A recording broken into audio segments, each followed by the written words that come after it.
Today, I have an amazing story for you. It's not just for your listening practice, but also to inspire you. The story is called Nothing is Free, and it will show you that hard work and determination can change lives. There was a young man named Leo, 20 years old, living in a small, quiet town surrounded by mountains. Leo had big dreams. He wanted to own a chain of restaurants and become a successful entrepreneur. But life wasn't easy for him. Leo's family was struggling financially. His father, Mark, was a mechanic, and his mother, Claire, cleaned houses to make ends meet. Leo's younger sister, Sophie, was just 10 and looked up to him as her hero.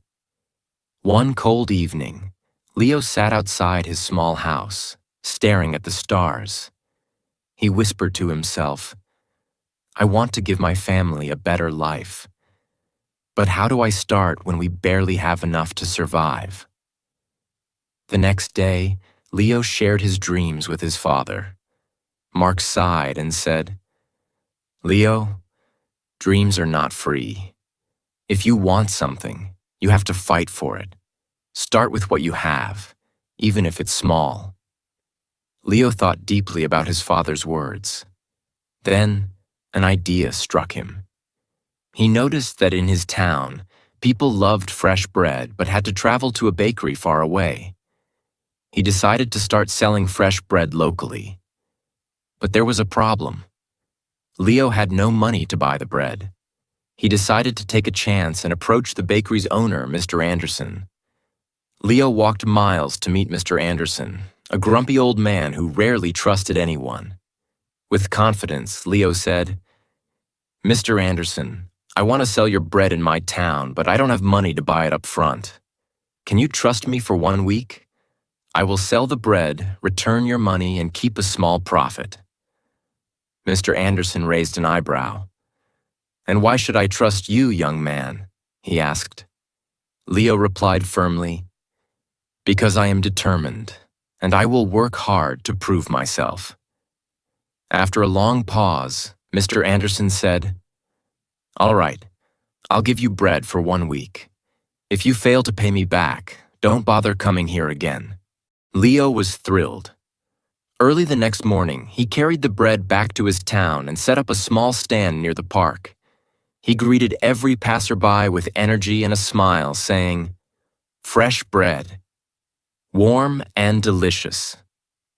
At first, people were hesitant. They didn't know if the bread was good. But Leo offered free samples and soon had his first customer. By the end of the day, he had sold all the bread and made a small profit. That evening, he returned to Mr. Anderson and paid him back. The old man nodded and said, "You kept your word. Come back tomorrow." From then on, Leo worked tirelessly. He woke up at 4 a.m., walked to the bakery, carried bread to his town, and sold it with passion. After 2 months, he had saved enough money to buy a small cart, making it easier to transport more bread. One day, a customer suggested, "Leo, why don't you bake your own bread? You're good at selling, but if you bake, you'll make more profit." This idea excited Leo, but it also scared him. He had never baked anything in his life. This was the moment where Leo realized, nothing is free, not success, not knowledge, not growth. If I want to succeed, I must take risks and learn. Leo couldn't stop thinking about the idea of baking his own bread. If he could bake, he wouldn't have to rely on Mr. Anderson, and his profit would grow. But there was one big problem. He didn't know how to bake. Leo decided to ask Mr. Anderson for help. The next morning, after delivering his payment, Leo said, "Mr. Anderson, can you teach me how to bake?" The old man frowned. "Why should I teach you? If you bake, you won't buy from me anymore. That's bad for my business." Leo looked at him and said, "You're right, but I won't forget the man who gave me my first chance. If I succeed, I'll make sure to help your bakery too." Mr. Anderson thought for a moment, then said, "Fine, but baking isn't easy. It takes time, patience, and hard work. If you're ready for that, I'll teach you. The lessons began early the next morning. Leo arrived at the bakery at 3 a.m. before the sun was up.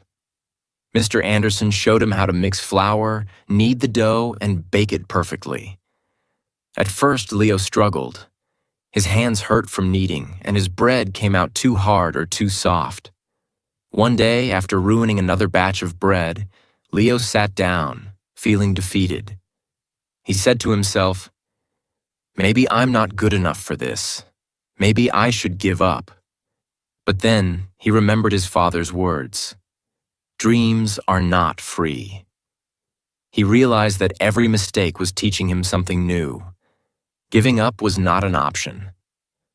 The next day, Leo went back to the bakery with even more determination. He practiced every single step carefully. Slowly, his bread started improving. After 2 weeks, Mr. Anderson handed him a loaf and said, "This is perfect, Leo. You're ready." Leo was overjoyed. He rented a small oven and began baking bread at home. His family was amazed by his hard work. Sophie, his little sister, helped him pack the bread, and his mother made tea for him while he worked late into the night. Soon, Leo wasn't just selling bread. He started making cookies and pastries too. People in the town loved his products. They said, "Leo's bread tastes better than anything we've had before."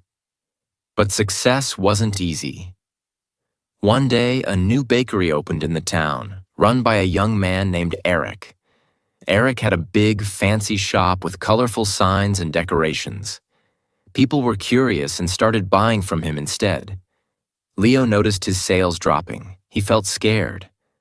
What if he lost everything he worked so hard for? But instead of panicking, Leo decided to improve.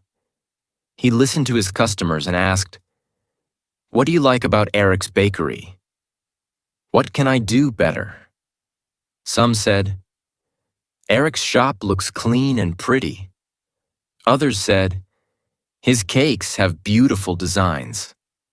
Leo realized he needed to grow, not just as a baker, but as a businessman.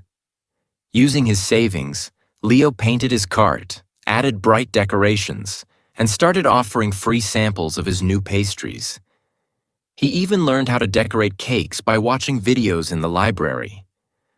Slowly, customers returned to him.